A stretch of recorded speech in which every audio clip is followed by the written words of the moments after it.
Bonsoir. Bon, déjà, merci d'être là aussi nombreux à cette heure-là, parce que il est un peu tard.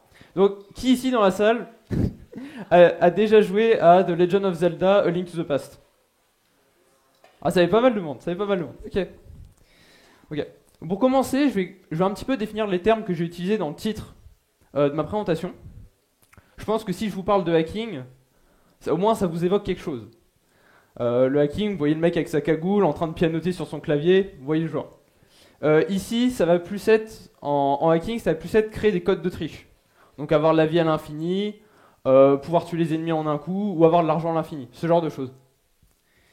Mais je vais aussi vous parler de reverse engineering. Alors là, ce terme-là, il va peut-être vous sembler un peu moins familier, ou vous le connaissez peut-être pas du tout. Ça a l'air compliqué, mais c'est un concept très simple. Le reverse engineering, c'est que vous allez prendre quelque chose, un objet, et sans les plans d'origine, vous allez essayer de comprendre comment ça marche.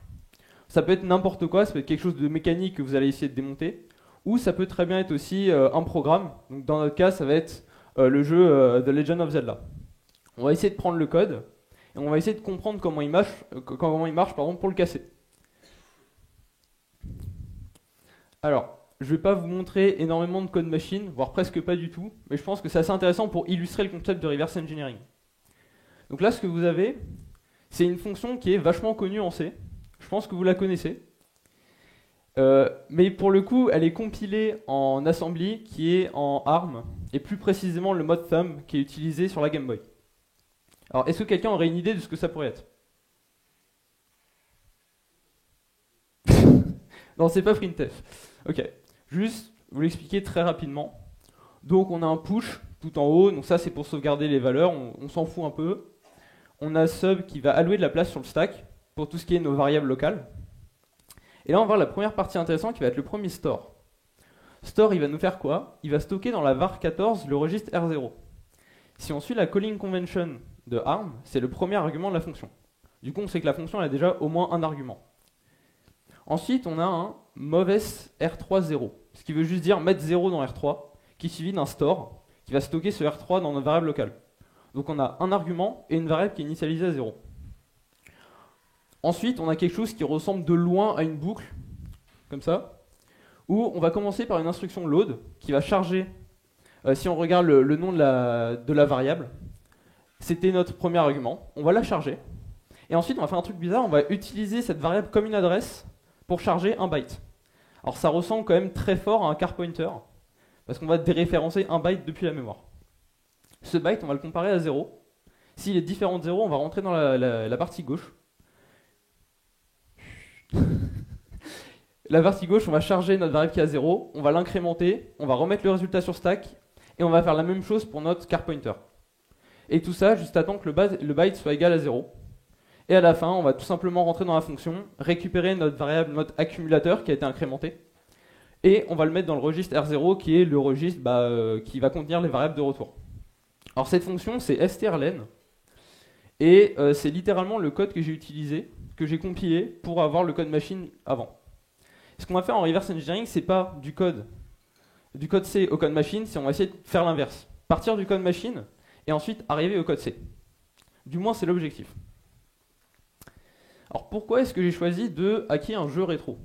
Il y a plusieurs raisons. La première, c'est que le code il va pas être très complexe. Les machines, clairement la Game Boy c'est pas la console la plus puissante qui existe. Hein. Le code va être très simple parce qu'on peut pas faire des trucs compliqués, on va pas avoir d'orienté objet ou d'autres trucs de fou avec de la heap, avec des allocations mémoire partout, ça va être très très simple. Aussi la taille est réduite. Si vous jouez à des jeux assez modernes, tous vos jeux ils vont faire une dizaine de gigas avec tous les assets, vous allez avoir des moteurs de jeu qui vont être énormes, qui vont gérer tout et n'importe quoi. Ici, le jeu original il fait 600 kilobytes, donc clairement ça va, quoi. Niveau taille on s'y retrouve. Et aussi la nostalgie, parce que personnellement c'est un jeu auquel j'ai quand même un peu joué. Et ça fait toujours plaisir de prendre un jeu qu'on connaît et pour le casser, quoi.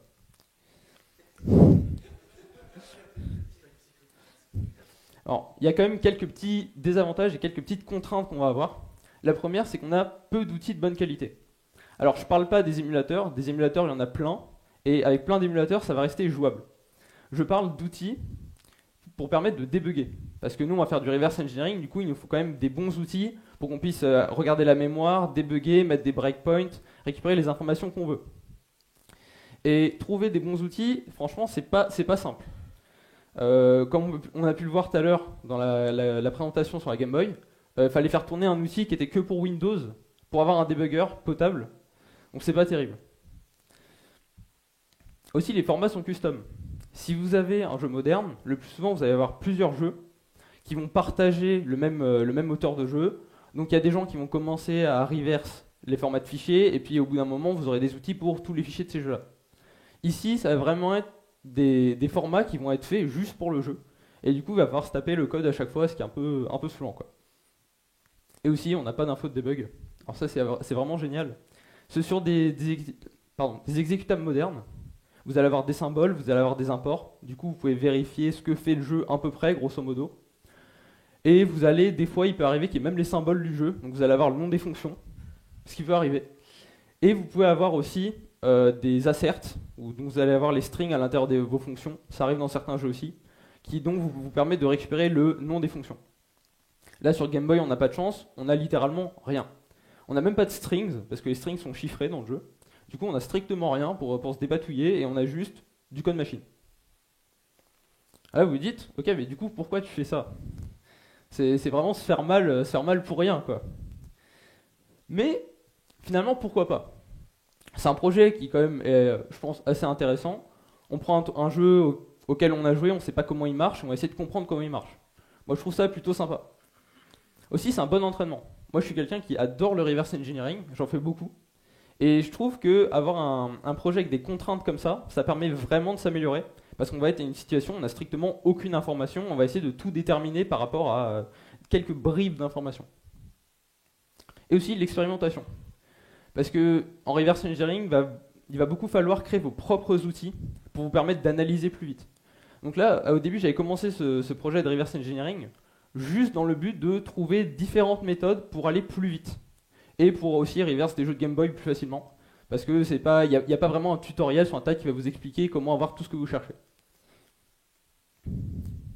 Donc là, je vous propose une toute petite démo de ce qui est possible de faire quand on modifie un petit peu le code du jeu.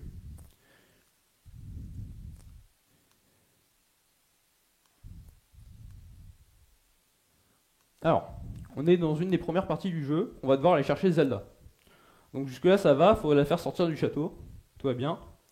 Donc déjà on va commencer. On va pouvoir modifier les strings du jeu. Alors ça a l'air simple mais c'est pas le plus simple.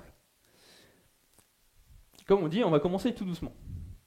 Alors, la logique voudrait qu'on prenne la porte pour sortir du château. Malheureusement, c'est pas la méthode la plus cool. La méthode la plus cool, c'est quand même de passer à travers les murs. C'est beaucoup plus rapide. Et après, pour monter les étages, il y a quelque chose qui va être assez sympa. C'est que finalement, dans le jeu, il n'y a pas vraiment d'étages. Ce qui va se passer, c'est que toutes les maps, toutes les pièces vont être dispositionnées les unes à côté des autres. Du coup, là, ici, on arrive à l'entrée du château. Et on a monté un étage sans monter un étage. Et on est dehors. Alors bien sûr, on va pas s'arrêter là. Si on se fait toucher par un ennemi, on a le classique. On récupère tout ce qui est vie à l'infini, tout ce qui est statue à l'infini. Et si on veut s'amuser, on peut même tuer les ennemis. Et du coup les transformer en poulet. Parce que c'est marrant quand même, quoi. Voilà, c'est juste un petit exemple de ce qu'on peut faire. Là j'ai fait ces petits trucs là. Donc le no-clip pour passer à travers les murs, c'est pas super compliqué. Faut juste trouver les morceaux de code qui gèrent les collisions. La vie et les rubis à l'infini, c'est vraiment tout simple. Insta-kill aussi. Les deux derniers sont un peu plus compliqués, ils m'ont pris environ un après-midi chacun. Parce qu'il y a un peu de crypto débile dedans. Le système de drop, faut trouver où il est, faut essayer de comprendre quelle est la chance d'avoir un drop, comment forcer le drop. Ici j'ai mis un drop tout le temps à 100%. Et pour drop des poulets du coup, parce que c'est marrant.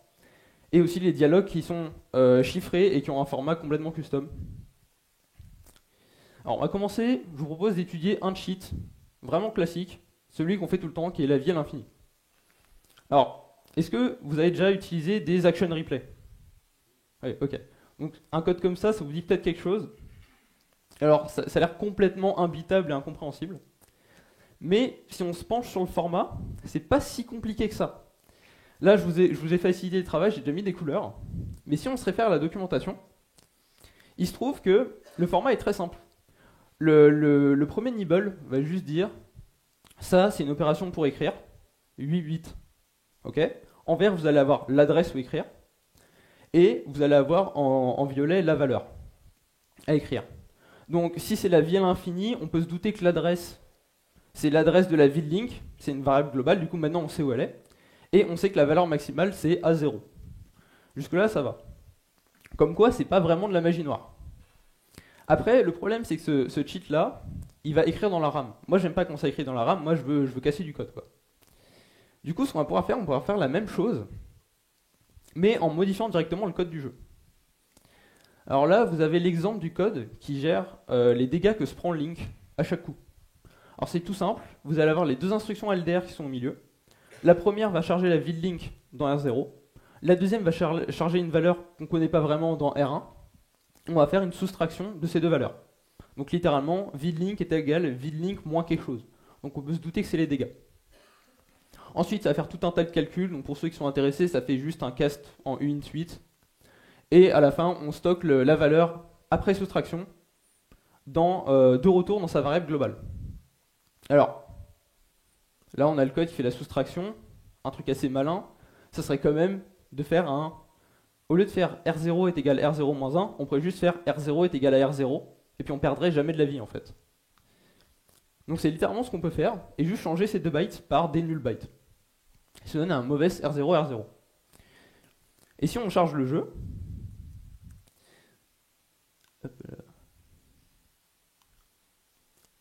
donc là accessoirement j'ai un petit cheat en plus qui permet d'afficher la position de Link direct dans le jeu. Ça c'est marrant. Et là si on se prend des dégâts, normalement, s'il veut bien, voilà, on perd plus de vie. Parce qu'on a simplement enlevé la soustraction qui gère la vie. Donc on perd plus de vie. Ensuite, je voulais reverse un truc qui était quand même un peu plus marrant. Parce que bon, pouvoir se donner de la vie à l'infini, pouvoir se donner des trucs à l'infini, c'est marrant 2 secondes. Mais moi je veux aller plus loin, je veux savoir comment ça marche, quoi. Alors, pourquoi reverse le spawn system? D'abord pour connaître les internals. Parce que si on reverse le spawn system, c'est-à-dire qu'on peut toucher toute la partie entity du jeu, donc tout ce qui est position des ennemis, leur point de vie, leur attaque. On peut savoir aussi comment marche un petit peu le système de map, ce qui peut être assez intéressant si on veut faire par exemple un éditeur niveau. Ça peut être sympa.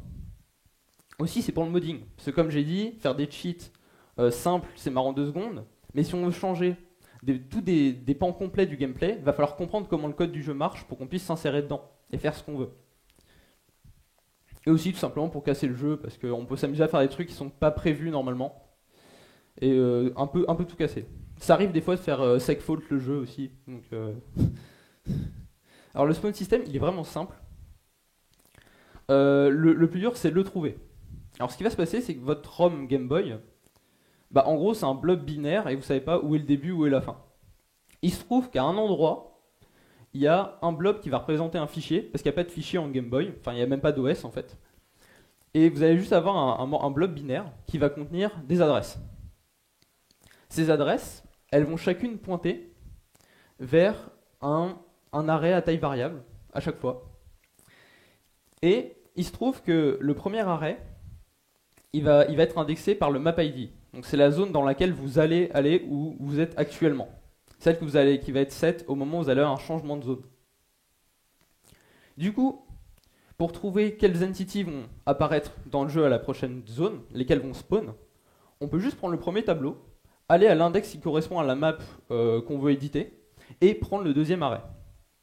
Et cet array, du coup, il va contenir toutes les entities qui vont spawn dans cette map. Alors le format, il est assez simple. Chacune de ces entities, elle prend 3 bytes. Alors on peut se dire, c'est un peu bizarre parce que un byte en soi pour une position, c'est pas énorme, sachant que la map du jeu, elle est quand même assez grande. Ça, j'expliquerai juste après. Donc vous avez les 2 premiers bytes, ça va être position X, position Y, position X, et à la fin le type ID qui représente juste le type de l'entité à spawn. Par exemple, Zelda c'est 0x76, un garde en violet c'est 0x41, des trucs comme ça, quoi. Et c'est à taille variable parce que vous avez un marqueur au début. Vous allez avoir un nombre 0 ou plusieurs entities. 0 ça marche. Et vous allez avoir à la fin un marqueur pour marquer la fin. Alors pourquoi ce format de coordonnées est assez marrant? Parce qu'en fait, il se trouve que la position de Link dans le jeu, elle est stockée sur 16 bits. Ce qui a du sens parce que le jeu à la base était sur Super NES qui de mémoire était 16 bits. Donc on se dit stocké dans un int, ça va quoi. Alors, pour pas prendre trop de place, les entities ont leur position qui est compressée. On va juste, pour prendre la position X basse des 16 bits, on va prendre le premier nibble, on va le shift de 4. Jusque là ça va. Et le deuxième, on va faire quelque chose d'un peu spécial, on va prendre le nibble du haut, on va le shift de 4 aussi, on va ajouter ce qu'on appelle un offset. Le map offset. Parce que si on réfléchit un petit peu, si les ennemis spawnent sur la map de la position X 1900 à 2000, on s'en fout un petit peu du 1900 à 2000. On peut dire que c'est une base, et ensuite additionner un offset qui va être de 0 à 100. Ce qui semble plutôt intelligent pour gagner de la place. Et il y a aussi un autre fun fact, c'est on pourrait se dire, ok, donc maintenant on a décompressé la position, du coup on rassemble ça en bloc de 16 bits, on a 2 arrêts pour les entities de 16 bits et ça va. Alors il se trouve que j'ai passé 3 heures à loucher sur la mémoire, parce que le jeu ne stocke pas les positions des entities dans 2 arrêts, mais dans 4. Il va avoir un arrêt pour les positions basses du X, un arrêt pour la position haute du X, un arrêt pour la position basse du Y, et la même chose pour la position haute. Donc c'est éparpillé partout, c'est n'importe quoi. Mais il se trouve que, maintenant comme on sait comment ça marche, le format est très simple, c'est genre 3 bytes, donc ça va. On peut s'amuser à faire des trucs rigolos avec le jeu. Ce qu'on a appris, c'est littéralement comment tout le système de spawn marche. Il n'y a pas plus compliqué que ça. Du coup, on peut s'amuser à spawn des trucs un peu aléatoirement et avoir des situations assez cocasses. Donc là, on revient à la première zone du jeu où on était. Sauf que ça va pas vraiment se passer comme prévu. Alors, c'est un peu le jeu en version hardcore. Mais voilà, c'est à peu près le délire. Donc on peut faire spawn un peu ce qu'on veut. Voilà, tourner autour de la table, là, comme ça. Voilà, c'est un peu le délire. Et on peut faire ça littéralement dans toutes les maps du jeu, il n'y a aucun souci, quoi.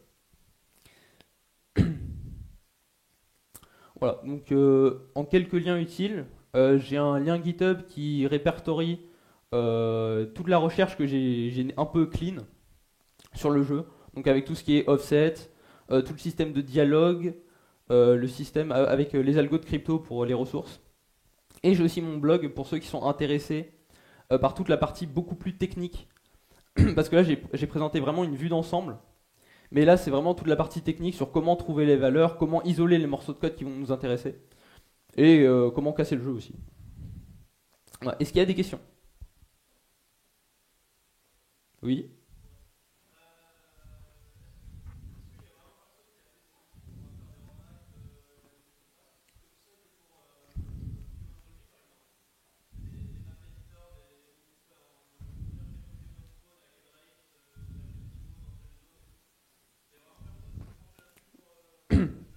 Alors la question c'était, est-ce qu'il n'y a pas des outils déjà pour éditer les maps?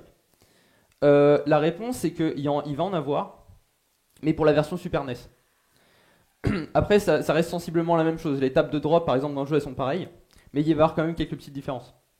Il y a un mode randomizer qui est sorti pour Link to the Past sur Super NES, où on a les objets qui sont un petit peu à des endroits aléatoires de la map. Mais à part ça, à ma connaissance sur Game Boy, je crois pas qu'il y en ait. Est-ce qu'il y a d'autres questions? Merci beaucoup.